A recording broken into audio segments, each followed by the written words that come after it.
Now, one of these, the right side, is about changing behavior. And we can do that. We can get people to work on a different system. We can hire different people. We can figure that one out. But the left side is a little harder. How do you change the beliefs? Well, first, let's look at how we measure this to tell whether or not it's happening. If we were going to try to change skills, HR typically measures that by competencies. They say, oh, these are the skills that we need. And these are the types of people that we have to hire, or this is what we have to train people to do now. So HR's bent here is to focus on competencies. That's the traditional way to solve a lack of skill. And then processes is, are they adhering to it? Are they complying with it? Are they using the systems properly? Do we have enough reports? Can I track what everybody is doing? So we can see that. We can see whether there's adherence.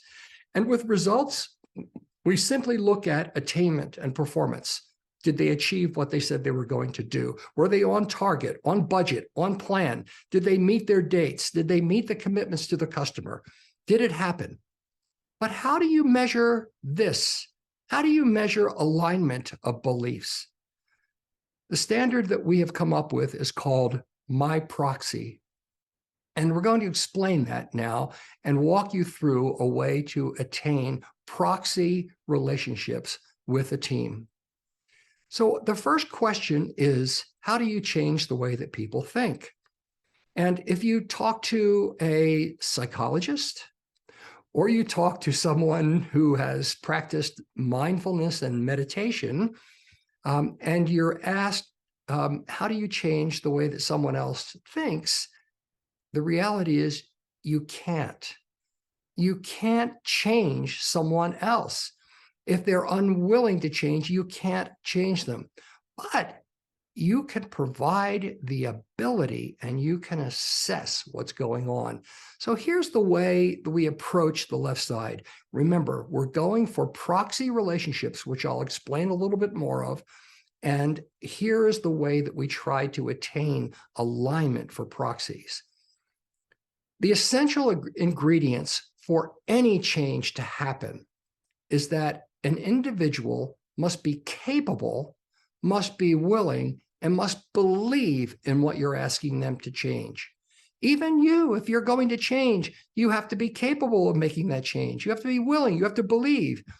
I recommend that everyone who is a leader constantly assess those who are not performing, rather than just badgering them, to ask yourself, are they capable? Are they willing? Have they expressed a willingness to do this? And do they believe in what you're doing? And that assessment needs to go on all of the time. If you determine that an individual is not capable, not willing, not ready to believe, and you've made every effort to do that, they don't belong in the organization. Our roles as leaders are to declare how and what we want people to think. This is our principles, this is our goals, our objectives, and they participate in that. But we have to provide compelling knowledge. We have to inspire them. We have to teach them. We have to constantly assess whether or not they are doing this. So our role here is to provide a wonderful environment to inspire and bring people along, to teach, to assess, to provide the knowledge, and then to go back in that assessment after we've done that over and over to say, now, are they capable? Are they willing? And do they believe? Over and over and over. So let's look at ourselves. What is the evidence that we have that something has changed in our thinking? And I would ask you, have you ever had that moment of aha, where someone has said something to you, you've read something, you've had an experience where you can say, I now look at the world and I think about things different than I did the day before. This has changed my world perspective. It doesn't happen often, but we gain these moments of insight, these aha moments, if we're committed to learning, a lifelong process of learning. And we need people around us who are committed to that as well. So what we're trying to achieve for ourselves is series of aha moments. It is the ability of the Zettelkasten, of the ability to look inside something that's happening and connect relationships, connect knowledge, and suddenly say, I've learned something here. I'm going to do something different, and to assess whether other people are there as well. So now that's the evidence of our own change. What's the evidence that someone has adopted a change in thinking that works with you? Well, there's a continuum. The first stage is to make sure that they understand. And so going through the questioning of whether or not people really comprehend what you're doing is a critical part of whether or not you're going to achieve a proxy relationship. Do they even understand what you're talking about? I used to go around in the companies that I was the CEO of, and I would randomly ask people, what are the core values of the company? And if they were able to recite them, I would hand them $100. It seems silly, but it had a way of drawing attention to the values of our company and making sure that people really understood them. At the next level beyond understanding is a comfort that the people support what you're doing and they're eager to support it. And at the highest level is advocacy. So this is the level that we're trying to achieve. And when we achieve people who are advocates for what we're trying to do, they're trying to get it done also. That is a proxy relationship. Now, let me give you two examples of proxy relationships. In one circumstance, I want you to imagine that you've been called into a meeting and you've scheduled a meeting that is one of the most important meetings of your life. You've spent months and months and months preparing for this meeting. Everything in your company depends upon it, the valuation of your company, the profitability of your company, the well-being of your employees, even your family's quality of life, standard of living is going to be dependent upon the outcome of this single meeting. You go into this meeting and you take a couple of your direct reports, and one of your senior people is sitting next to you. And as you sit down, your assistant comes into the meeting and whispers something in your ear. Suddenly, you have an emergency that you have to leave. You must go. You have no choice. It is a crisis that you must walk out. And you look to that person who's sitting to your right and you say, you know what?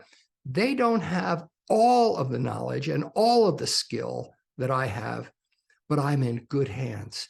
They understand where we're going. They can talk about this in a compelling way.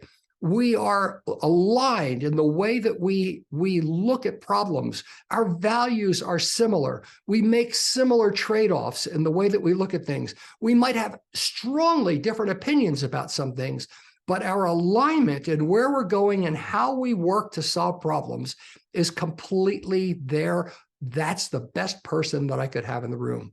That's your proxy.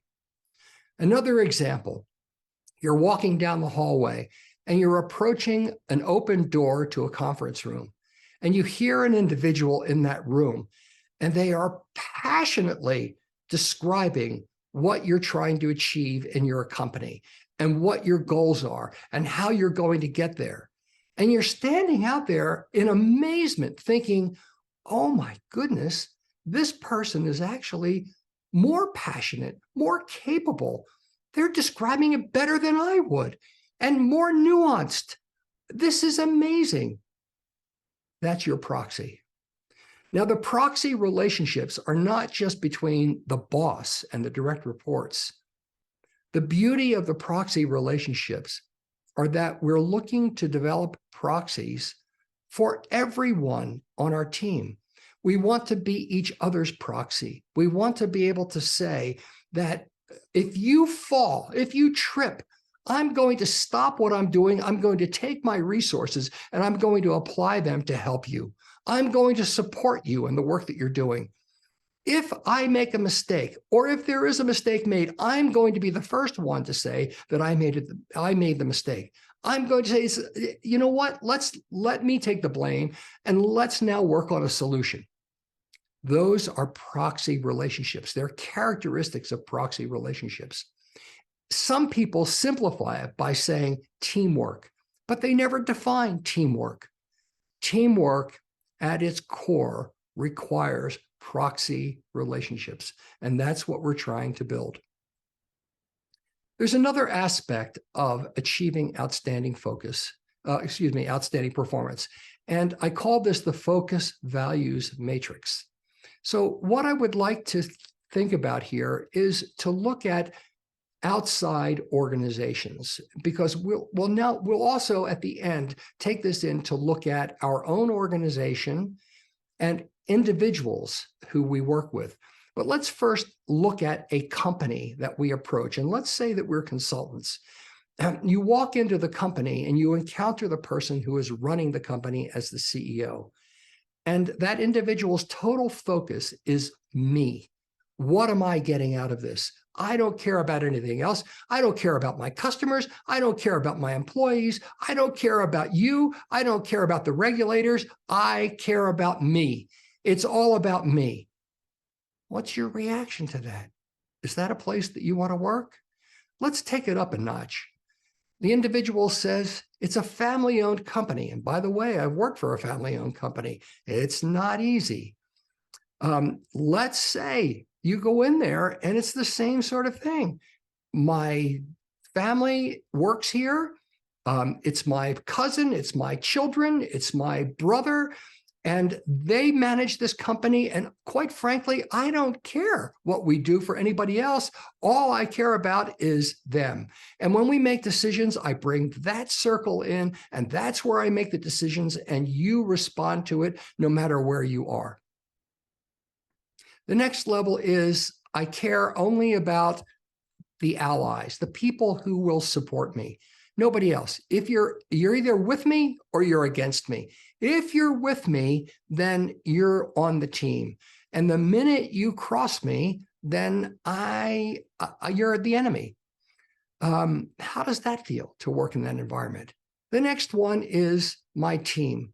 And this typically happens in large organizations where a dominant leader is fighting more for the team than for the company. And it's all about getting the biggest bonuses for that team, protecting that no one from that team gets laid off, no matter how bad they are, making sure that all of the benefits and all of the budgets are all skewed toward that team, that anything that is reported up above paints that team as the one who derived success for the company and drove that for the company. At the next level is tribal alliances. And there's a fascinating book called The Righteous Mind by Jonathan Haidt. And in that, Jonathan Haidt, it's a long treatise, it's over 900 pages long, but it's an amazing book. He claims that the highest level of force of will happens with tribal alliances. Many of these are political alliances or they're religious alliances, but they can also be clubs. It can be people who are aligned with sporting events and sport programs. It can be people who have known each other for many, many years. That's my tribe. If you go against the tribe in those tribal relationships, many, many times, people will rationalize decisions based upon what's in the interest of the tribe, even if the logic is ridiculous. And there are many, many examples in Haidt's book. But know that these are often the strongest, most hidden alliances that are very, very difficult to uncover. The next level are people that only care about their company. I'm not so sure I care about the customers. We'll get by with the customers, but what I really care about is building a great, great organization right here. And the shareholders are okay, but this is where my focus is this is the greatest company ever, and this is what we're after. The next level is that I not only include the company, but I want to give outstanding satisfaction to our customers. Now, this is starting to feel better, isn't it, as we're moving up the scale?